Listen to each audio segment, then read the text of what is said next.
Hello and अस्सलाम वालेकुम। Programme talk shock के साथ मैं हूं एजाज सैयद और मैं हूं फ़खर दुरानी। आज के टॉक शॉक में हम तीन अहम तरीन मौज़ूआत पर बात करेंगे। सबसे पहले हम बात करेंगे, लाल मस्जिद वालों ने एक वजाहत दी है। एक तो वजाहत हम बताएंगे आपको कि उनकी तरफ से क्या आई है, क्योंकि कल हमने प्रोग्राम किया उनके हवाले से।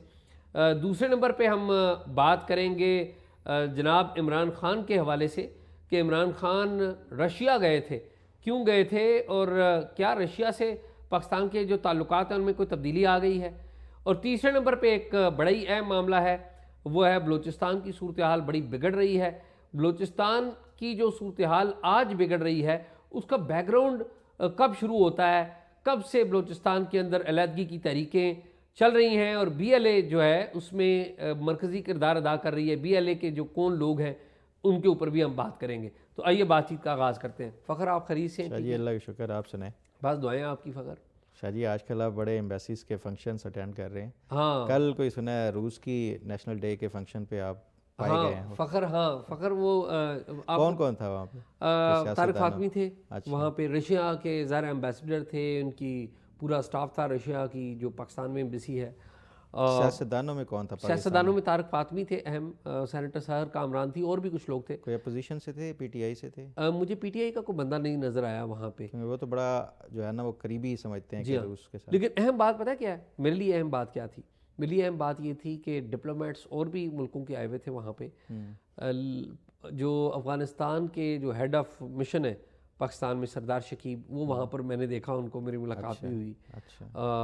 इसके अलावा मुख्तलिफ मुल्कों के डिप्लोमेट्स थे, लेकिन सबसे ज़्यादा वहाँ पर तादाद थी हमारी मुसल्लह अफवाज के अफसरान की, जिनको दावत दी गई थी और ज़ाहिर है वो आए थे। यूरोपियन और वो भी थे, कौन जी? यूरोपियन जो मिशंस यूरोपियन के और यूरोपियन अमेरिकन। यूरोपियन और अमेरिकन जो है वो ना होने के बराबर थे, अच्छा ना होने के बराबर थे। अच्छा। तो वो सारे आए हुए थे और बड़ा भरपूर फंक्शन था। असल में defender of mother's land day, national day है उनका, रशिया का, उसको उन्होंने सेलिब्रेट किया। और पाकिस्तान और जो रशिया है दोनों की दोस्ती का केक भी काटा गया। दोनों के एंथम्स बजाए गए जो है। तो बड़ा एक अच्छा था। लेकिन वो मेरे पास तो ये कहानी है ना कि दोनों करीब आ रहे हैं, स्ट्रेटेजिक। देखें ना, हमारे डिप्लोमेटिक फंक्शन में बहुत ज़्यादा तादाद में फ़ौजी अफसरान, मुसल्लह अफवाज, ये बताता है कि स्ट्रेटेजिक रिलेशंस बड़े बढ़ रहे हैं। ये तो यही बताता है। तो आप ये बताएं कि आपके पास कोई इस हवाले से खान साहब की पुरानी, क्योंकि खान साहब से आप बहुत मोहब्बत करते हैं, बिल्कुल। तो क्या कहानी है आपके पास, वो बताएं ना। अच्छा शाह जी, जिस दिन से ये ट्रंप ने ऐलान किया ना, ख़ासतौर पे जो रूस और यूक्रेन की वॉर के हवाले से उसको ख़त्म करने का, और जिस तरह ज़ेलेंस्की को टारगेट किया जा रहा है सदर ट्रंप की तरफ से, तो उसके बाद हमने देखा है कि जो पीटीआई के मेन स्ट्रीम जो पॉलिटिशियंस और वो भी ये अब कह रहे हैं कि देखिए इमरान खान अब सच्चा साबित हो रहा है, सही साबित हो रहा है। इमरान खान ख़ुद जो है वो रूस के साथ ताल्लुकात बेहतर करना चाहता था और उसी की बुनियाद के ऊपर जो है इमरान खान को सज़ा दी गई है। ये तो एक इसका है कॉन्टेक्स्ट है जो रूस के हवाले से। अब कॉन्टेक्स्ट इस वजह से भी अहम है कि यूक्रेन और रशिया की जो वार है ना, वो मेरा ख्याल है एक वाहिद ऐसी जंग है कि किसी मुल्क का एक सरबराह, हुकूमत का सरबराह उस मुल्क में गया हुआ है और वो मुल्क किसी दूसरे मुल्क पे अटैक कर देता है। इमरान खान जब रूस गए तो पहले ही दिन इनका जो है वो रूस ने अटैक कर दिया था। तो उससे पहले जो इंटरनेशनल जो मीडिया था, इवन पाकिस्तान और सब में, एक तो इस दौरे के हवाले से भी डिस्कशन चल रही थी, इमरान खान को दौरा करना चाहिए या नहीं करना चाहिए, ख़ास तौर पे उस वक्त में जब रूस तैयारी कर रहा है यूक्रेन के ऊपर अटैक करने की। और अगर रूस हमला कर देता है यूक्रेन के ऊपर तो फिर ये जो दौरा है उसको इमरान खान कैसे जस्टिफाई करेगा।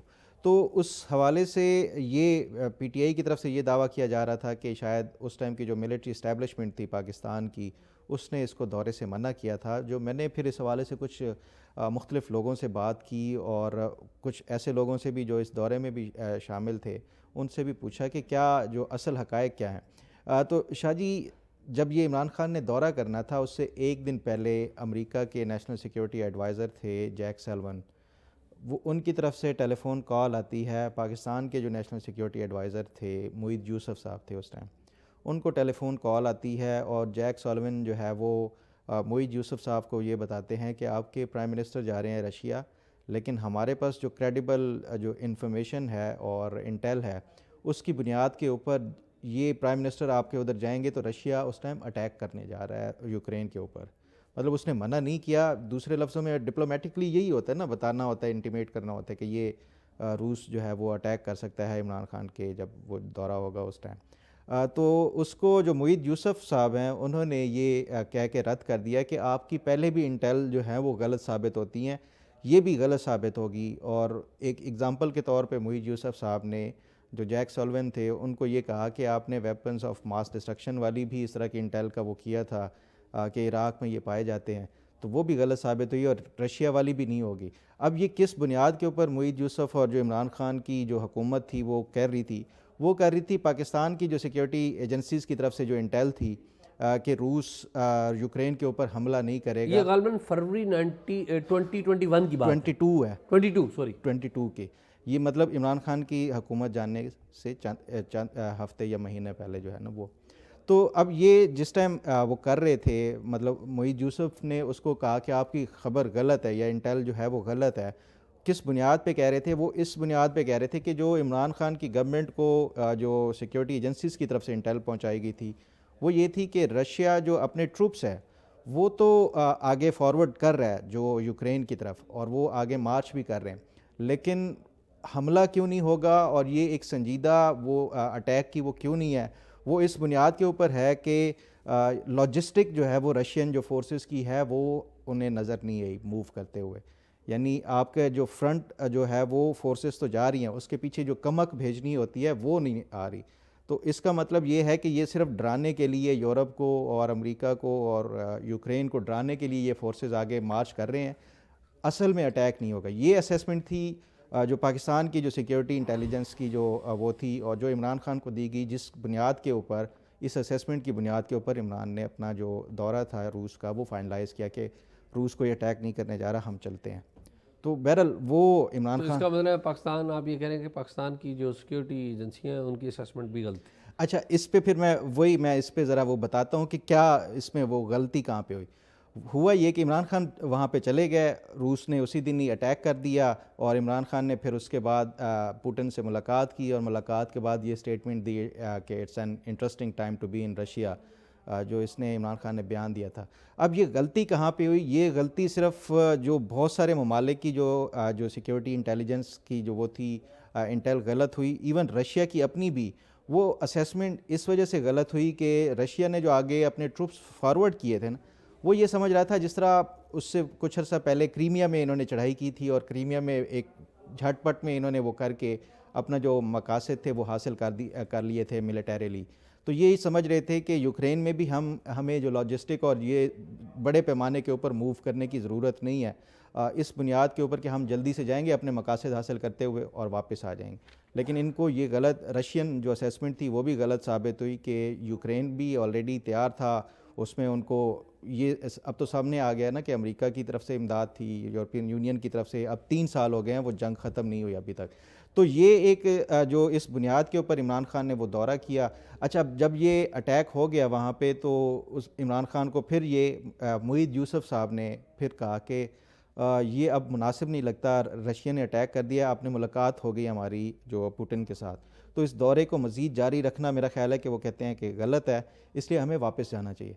तो उस टाइम जो इमरान खान की काबीना के लोग जो इस डेलीगेशन में शामिल थे, उन्होंने, जो मेरी इन्फॉर्मेशन है, मुईद यूसुफ साहब को कहा कि तुम तो अमेरिकन एजेंट हो और तुम अमेरिकन वो जो नैरेटिव या साइड लेके ये बात कर रहे हो, नहीं, अब दौरा मुकम्मल होगा और पुतिन से मुलाकात होगी, ये बाकी भी जो इन्होंने विज़िट्स वगैरह करने थे जिन जिन जगहों के, वो सारे करेंगे और उसके बाद जाएंगे। तो अल्टीमेटली इमरान खान ने वो फिर जो दौरा था वो कंप्लीट किया और उसके बाद जो है वो, अच्छा, इसमें फिर एक चीज़ और जो वो ली गई, इनपुट ली गई थी, वो पाकिस्तान की जो नेशनल सिक्योरिटी जो काउंसिल है उससे भी वो किया गया था और जो मिलिट्री इस्टेब्लिशमेंट थी उससे इनपुट ली गई थी कि क्या इमरान खान को दौरा करना चाहिए या नहीं करना चाहिए। उस टाइम की जो फ़ौजी लीडरशिप थी उस सब ने इमरान खान के दौरे के हक़ में जो है वो एडवाइस दी थी कि ये दौरा करना चाहिए, किसी ने भी मुखालफत नहीं की थी। तो शाहजी, ये एक इस दौरे का पस मंज़र और जो असल हक़ाइक़ थे इमरान खान के दौरे रूस के हवाले से। सिर्फ एक बात और ऐड करना चाहूँगा, वो ये कि ये जो कहा जाता है ना कि इमरान खान के रूस के दौरे की वजह से ही रिजीम चेंज का वो किया गया। देखें, पाकिस्तान में कोई भी चीज़ आपने प्लान करनी होती है ना, उसके लिए बड़ा टाइम चाहिए होता है, ख़ासतौर के ऊपर इस तरह के रिजीम चेंज के लिए। और यहाँ पे तो एक समरी के लिए भी हफ्तों लग जाते हैं। इमरान खान के दौरे के चंद मेरा ख्याल है दिनों के बाद ही यहाँ पे नो कॉन्फिडेंस मूव हो गई थी, और उसके बाद मूव हुई थी नो हाँ कॉन्फिडेंस जब वो हाँ। गए थे। तो ये जो इमरान खान की तरफ से वो किया जाता है ना कि रूस की वजह से उनको टारगेट किया गया, और फिर इन्होंने यहाँ पे आके एक जो बयानिया बनाया था कि हम तो रूस से तेल लेना चाहते थे सस्ते दामों, और इस वजह से वो किया गया। हालांकि वो आप कवर करते हैं डिप्लोमेटिक ये जो अफेयर्स के हवाले से। रूस ने खुद मेरा ख्याल है ये बाद में आके ये इसकी तरदीद की थी कि कोई पाकिस्तान के साथ ऑयल के हवाले से हमारा कोई एग्रीमेंट नहीं हुआ। तो बहरहाल ये चंद हकायक हैं जो मैं समझता हूँ कि ये आना लाजमी थे। आप मुझे शाहजी ये बताएं कि जो बलूचिस्तान के हालात हैं, एक दिन पहले जो है वो पंजाबियों को फिर बस से उतार के मारा गया, फिर जो है कुछ जो सिक्योरिटी फोर्सेस और उनको भी टारगेट किया जा रहा है, ये पस मंज़र क्या है और बशीर ज़ेब का क्या इसके हवाले से वो है? फ़खर बहुत शुक्रिया। फ़खर मैं क्विकली ना एक रैप अप दूंगा, बैकग्राउंड दूंगा, ताकि हमारे जो देखने वाले हैं उनको बैकग्राउंड का भी पता होना चाहिए। बलूचिस्तान में अमली तौर पर अलहदगी की एक तहरीक चल रही है, और वहाँ पे टारगेट किया जा रहा है, सिक्योरिटी फोर्सेस को टारगेट किया जा रहा है, सेटलर्स को टारगेट किया जा रहा है, बलूचिस्तान गवर्नमेंट के हुकाम को टारगेट किया जा रहा है, और ज़ाहिर है पंजाबी हैं उनको भी टारगेट किया जा रहा है। और किसी भी इंसान को टारगेट करना ये बहुत बड़ा जुल्म की बात है। हमारे यहाँ सिर्फ हम लेते हैं कि जी पंजाबियों को टारगेट किया जा रहा है, हालांकि वहाँ पर सबको टारगेट किया जा रहा है। पंजाबी ज़ाहिर है हम इसलिए भी सेंसिटिव हैं कि वहाँ पर पंजाबी कम जाते हैं, और जो जाते हैं वो टारगेट हो जाते हैं। माजी में किसी ज़माने में माजी करीब में आपको पता है जो ईरान की सबसे बड़ी जो सरहद है वो भी पाकिस्तान के साथ लगती है, और माजी में जो लश्कर जंगवी है और ये सिपा साहबा जो है वो भी बड़ी एक्टिव रही है बलूचिस्तान के अंदर। और वो भी जो अहले तशय्यो ज़ायरीन जाते थे ना उधर ईरान में, उनको टारगेट करके वहाँ पर मारते रहे। और एट दैट टाइम इस्टेब्लिशमेंट जो है वो अली जे को, लश्कर जंगवी को, सिपा साहबा को वो सपोर्ट करती रही है। ठीक है, अब ये जो आंसर है वो तब्दील हुआ है, लेकिन अभी के आंसर ये क्या चेंज आई है उस जाने से पहले मेरे ख्याल में बैकग्राउंड बताना बड़ा ज़रूरी है।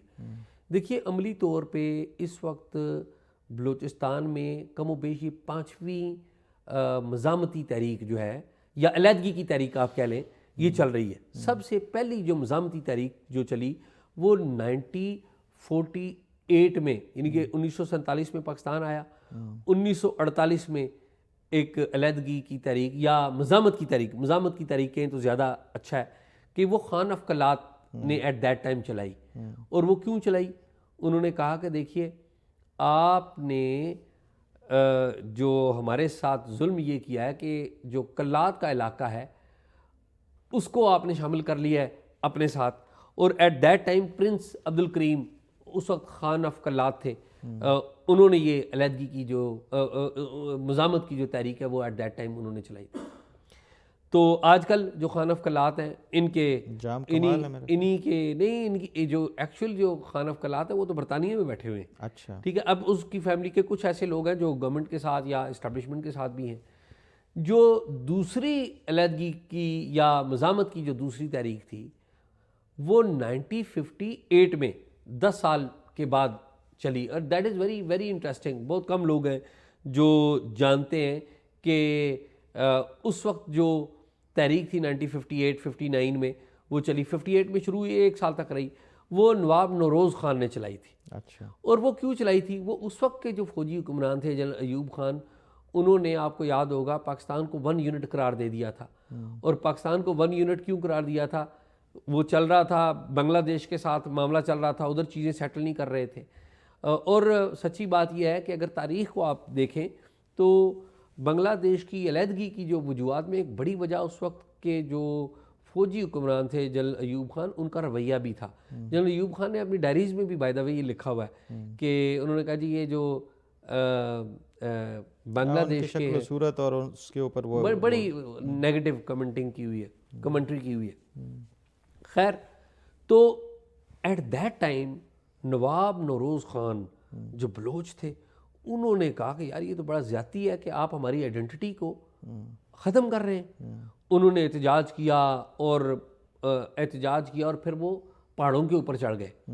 फिर आप देखें जुल्म रियासत का देखें, इन्होंने पीस एग्रीमेंट किया उनके साथ, नवाब नौरोज़ ख़ान के साथ। और पीस एग्रीमेंट करने के बाद इन्होंने क्या किया, उनको और उनके बच्चों को नीचे लेके आए, पहाड़ों से नीचे लेके आए। और फिर अगला जुर्म ये किया कि इन्होंने, कहा यह जाता है, रिपोर्टेड है मुख्तलिफ़ किताबों में भी और लोग भी बताते हैं कि कुरान पर हलफ दिया गया कि आप आ जाए नीचे, हम आपको कुछ नहीं कहेंगे। पीस एग्रीमेंट कर लिया, नीचे आए, उनको गिरफ़्तार कर लिया, नवाब नौरोज़ को और उसके बच्चों को गिरफ़्तार कर लिया। और फिर बाद में उसके बच्चों को, नवाब नौरोज़ ख़ान के बच्चों को इन्होंने हैंग कर दिया। अच्छा। और नवाब नौरोज़ जो है जेल में वो मारे गए। अब ये मेमोरी है अनफॉर्चुनेट, हमारी रियासत का ये रवैया रहा है। अगली जो मज़ामती तहरीक है वो 1963 में शुरू होती है और ये 69 तक जाती है। इस मज़ामती जो तहरीक है उसको शेर मोहम्मद मरी ट्राइब्स जो है उन्होंने चलाया। लेकिन यही खान जब आ गए और वो तंग थे, यही खान के पास जो सबसे बड़ा एजेंडा था या सबसे बड़ी सरदर्दी थी वो उधर की जो मशरकी पाकिस्तान की ख़राब होती सूरत हाल थी, तो उन्होंने यही खान ने आके शेर मोहम्मद मरी से सुलह कर ली और वो मामला फौरी तौर पे बैठ गया, इसलिए कि ज़्यादा जो तवज्जो है पाकिस्तान की वो चली गई मशरकी पाकिस्तान की तरफ। फिर जो चौथी तहरीक थी वो शुरू हुई, जुल्फ़िकार अली भुट्टो जो वज़ीर आज़म थे, पहले सदर थे, chief marshal, civilian chief marshal administrator, फिर सदर और फिर वज़ीर आज़म बने। तो इनके ख़िलाफ़ 1973 में नवाब खैर बख्श मरी और इनके साथियों ने चलाई। और एट दैट टाइम आप सुन के हैरान होंगे कि इनिशियली अकबर बुगटी जो हैं वो भुट्टो के साथ थे और इन्होंने बलोचों फौजी ऑपरेशन वहाँ पर उन्होंने तकरीर की थी, जो बुगटी साहब थे, बुगटी साहब ने तकरीर की थी और इन्होंने बलोचों को बड़ा मारा था नवाब अकबर बुगटी ने। और बलोच जो है एट दैट टाइम इनसे बड़ी शदीद नफरत किया करते थे। तो ये 73 तक जारी रहा। बाद में जो नवाब अकबर बुगटी का भुट्टो साहब से भी झगड़ा हो गया, वो भी अलग हो गए, वो भी इनमें जिसे कहते हैं शामिल हुए। लेकिन वो इनका आपस में एक रहता था कि वो कहते थे ये तो हमें मारने वालों में। खैर, तो ये था वो एरा। जो लेटेस्ट जो पांचवी आप ये कह लेना अलहदगी की मूवमेंट जो है उसने जो सर उठाया वो साल 2000 में उठाया। साल 2000 से पहले एक तंजीम बनी BLA करके, बलोचिस्तान लिबरेशन आर्मी, ठीक है। इन्होंने जब ये तंजीम बनाई और कहा यह जाता है कि बालाच मरी जो कि नवाब अकबर बुगटी के पोते ब्रामदाग बुगटी और बालाच मरी, इन्होंने ये तंजीम इसको एक्टिवेट किया था। वैसे शुरू में भी ये तंजीम थी लेकिन इतनी एक्टिव नहीं थी, यानी कि 70s में भी इस तंजीम का जो जिक्र है वो मिलता है। तो मामला ये हुआ फ़ख्र के साल 2000 में नवाज़ मरी, जस्टिस नवाज़ मरी का कत्ल हो गया। और जस्टिस नवाज़ मरी के कत्ल में जो नॉमिनेट किया गया उनमें अकबर बुगटी को भी नॉमिनेट किया गया और इन लोगों को भी नॉमिनेट किया गया जो कि एक्चुअली BLA के साथ बताया जाता है कि वो मिले हुए थे। लेकिन मामला उस वक्त इतना ज़्यादा उठा नहीं। जस्टिस नवाज़ मरी के जो भाई हैं मोहब्बत मरी, वो यहाँ पर सेनेटर भी रहे, मेरी उनसे बड़ी मुलाकात भी रही है। तो वो सुनाया करते थे कि बड़ी हमारे साथ ज्यादती की गई है और ये जो टारगेट कर रहे हैं, वो BLA को कहा करते थे कि ये जो BLA के लोग हैं ये टारगेट करते हैं हमें, यानी कि बलोचों को और सरकार को और रियासत को। ये मोहब्बत मरी साहब खुद बताया करते थे। यहाँ पर इस्लामाबाद में रहते थे, पता नहीं अभी कहाँ है, मेरा अरसा दराज हुआ, राब्ता उनसे टूट गया। फिर जो असल काम जो शुरू हुआ ना इस तहरीक का, जिसे एक अरूज मिला हाँ। वो हुआ ये फ़ख्र के 2005 में सुई के मकाम पर एक खातून थी डॉक्टर शाजिया खालिद। उनको मुबैना तौर पे ज़्यादती का निशाना बनाया, रेप का निशाना बनाया जी हाँ। और वो थे कैप्टन हमाद, मिलिट्री से उनका ताल्लुक़ था। फ़ौज का ये कहना था कि जी उन्होंने कोई ज़्यादती नहीं की, इनके कैप्टन हमाद ने कोई ज़्यादती नहीं की डॉक्टर शाजिया से, जबकि विक्टिम्स का यही कहना था कि ये तो ज़्यादती हुई है। को मुकदमा शदमा भी दर्ज हुआ। बाद में ये सुलह सफाई करवाई गई। इसकी जो सुलह सफाई करवाने में एक मीडिया के एक हमारे एंकर हैं डॉक्टर शाहिद मसूद साहब, उन्होंने भी कहते हैं बड़ा रोल प्ले किया, और वो जो रोल उन्होंने प्ले किया एक था, और भी थे उसमें। अच्छा दूसरे मुझे बताइए कौन थे? मोहसिन बेग का नाम लिया जाता है कि वो ये दो थे लोग जिन्होंने ये सुलह सफ़ाई में वो किया था। अच्छा, मुमकिन है मोहसिन बेग भी हों, लेकिन मुझे डॉक्टर शाहिद मसूद साहब के बारे में इल्म है कि शाहिद मसूद साहब ने ये जो सुलह करवाई थी, ये मिलिट्री इंटेलिजेंस की कोई इंगेजमेंट थी डॉक्टर शाहिद मसूद साहब के साथ। मेरी ख्वाहिश है डॉक्टर शाहिद मसूद इसके ऊपर कोई बात भी करें, और हम उनसे उनका अगर कोई डिफरेंट मौक़िफ़ है तो we would love to have doctor Shahid Masood in our show. और जो अगर वो बात करना चाहते हैं, कोई उनकी मकसद उनकी तो ही नहीं, हम एक हिस्टोरिक रिकॉर्ड है। ये जो मोहसिन बेग के हवाले से ना, ये बीबीसी के काफ़ी सारे मैंने आर्टिकल्स पढ़े कि किस तरह जो है ये सारा जो मामला था डॉक्टर शाजिया वाला, वो उसको वो किया इन्होंने गया था, रिजॉल्व करने की कोशिश की। हालांकि वैसे वो रिजॉल्व नहीं हुआ। मोहसिन बेग ने शायद वो आउट ऑफ कंट्री चली गई थी खातून जो वो है, कनाडा चली गई और उन्होंने असाइलम ले लिया अपने। उसी वजह से मुशर्रफ ने वो कहा था ना कि ये असाइलम के लिए इस तरह के वो करते हैं। जी हाँ, तो मोहसिन बेग का नाम भी आपने लिया, मैं डॉक्टर शाहिद मसूद का, क्योंकि डॉक्टर शाहिद मसूद ज़्यादा ग्लेयर में थे उस वक्त, बड़े पॉपुलर थे डॉक्टर शाहिद मसूद। उनका प्रोग्राम होता था न्यूज़ ऑन व्यूज़, और पता नहीं क्या, फिर जियो में भी रहे। तो डॉक्टर शाहिद मसूद ने वो रोल प्ले किया एट दैट टाइम, और आप मोहसिन बेग साहब का भी जिक्र कर रहे हैं। अगर उनका भी कोई मौक़िफ़ हो तो काबिल एहतराम है, उनका मौक़िफ़ हम देंगे, कोई ऐसी बात नहीं, हम तो इन नहीं किसी की कर रहे, ना मकसद है, एक हिस्टोरिक रिकॉर्ड है। बल्कि अगले दिन बाय द वे मेरी मोहसिन बेग साहब से पार्लियामेंट में मुलाकात हुई, मैंने उन्हें कहा कि प्लीज़ आप आएँ। अच्छा, तो मैं इस बहाने उनको बिल्कुल बात आना भी कर चाहिए, लेंगे और उनको इस हवाले से भी। हाँ जी हाँ। तो खैर जब ये वाक़या हुआ ना, तो that triggered a new situation. इसमें नवाब अकबर बुगटी ने एक स्टैंड ले लिया, और दूसरे तरफ जनरल मुशर्रफ थे। फिर नवाब अकबर बुगटी अपने एहतजाजन अपने घर से सुई से निकल गए, वो पहाड़ों में चले गए।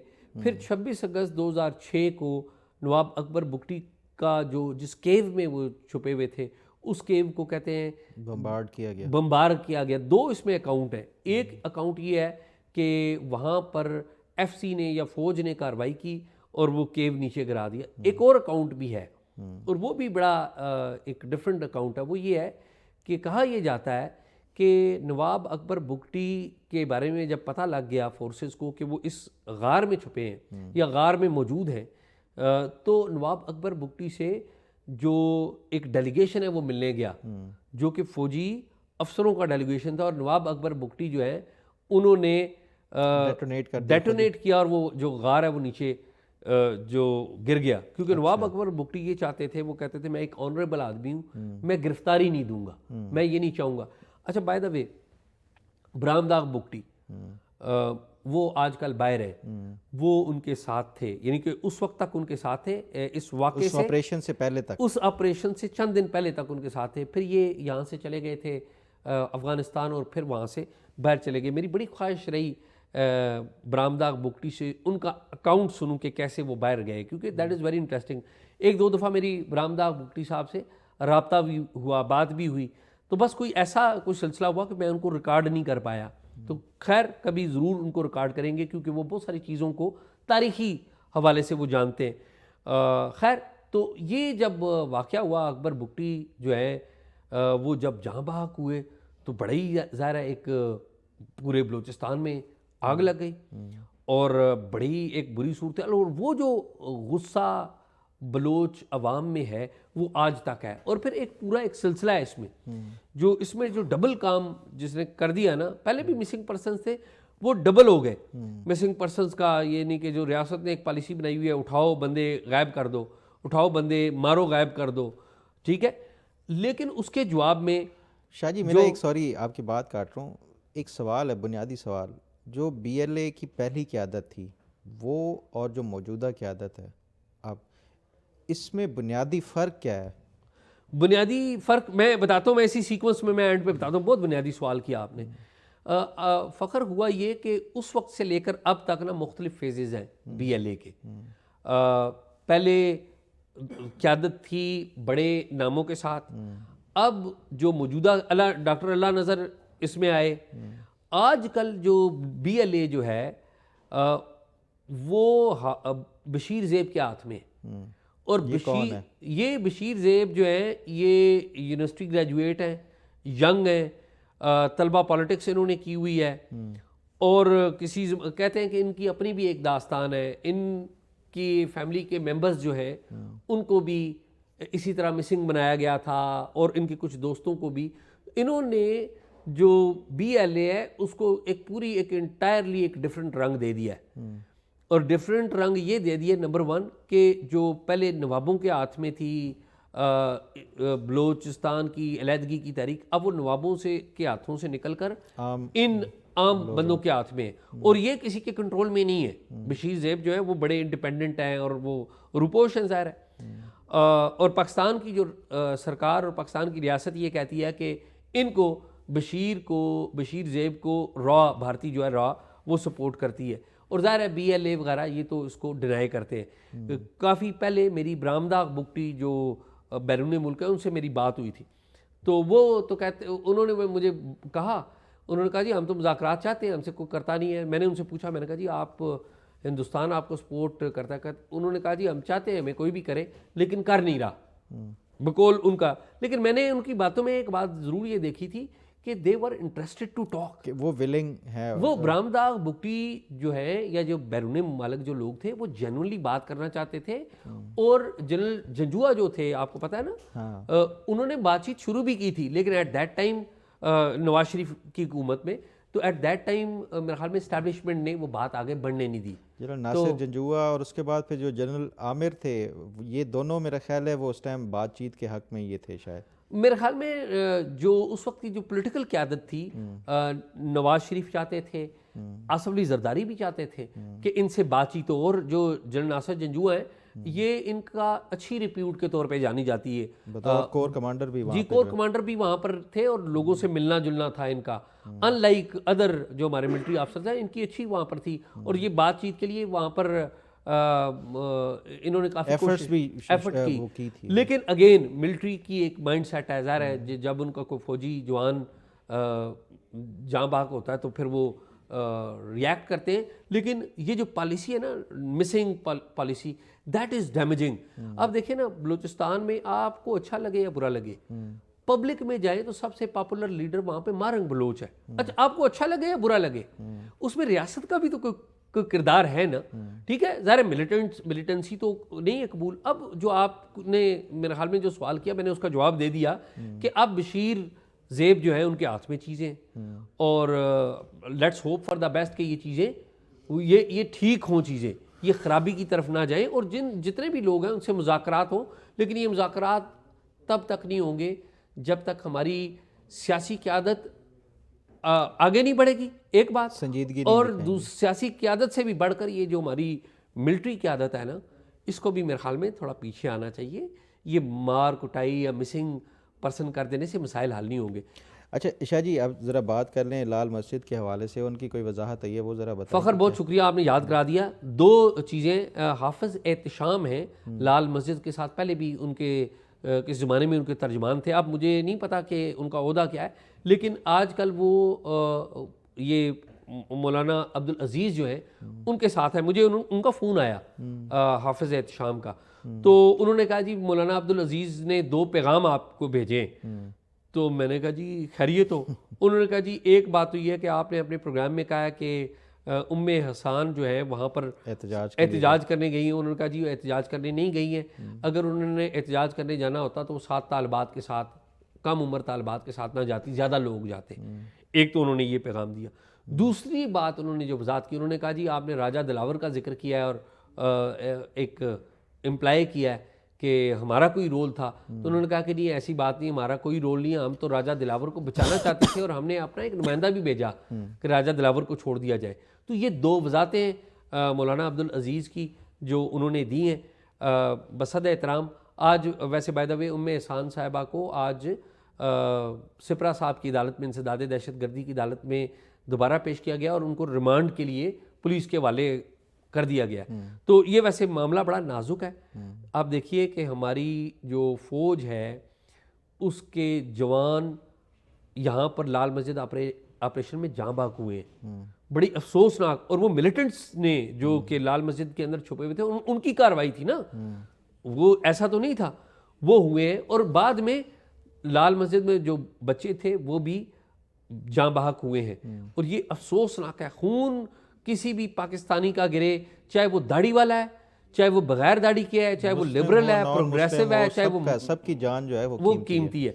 तो मेरे ख्याल में रियासत को इसके ऊपर एक तो गलत केस नहीं बनाने चाहिए। मैं अगेन कहूँगा इस्लामाबाद की इंतज़ामिया को, यहाँ पे इस्टेब्लिशमेंट को भी, और वजारत दाखिला में मोहसिन नकवी साहब को भी कि मेहरबानी करें इन मामलात को, हाँ कानून की वायलेशन अगर करे सच्चा केस बनाए, किसी पे भी बनाए, ठीक है। तो मेरे ख्याल में फ़ख्र यही है। नाज़रीन, प्रोग्राम आपने देखा, उम्मीद आपको पसंद आया होगा।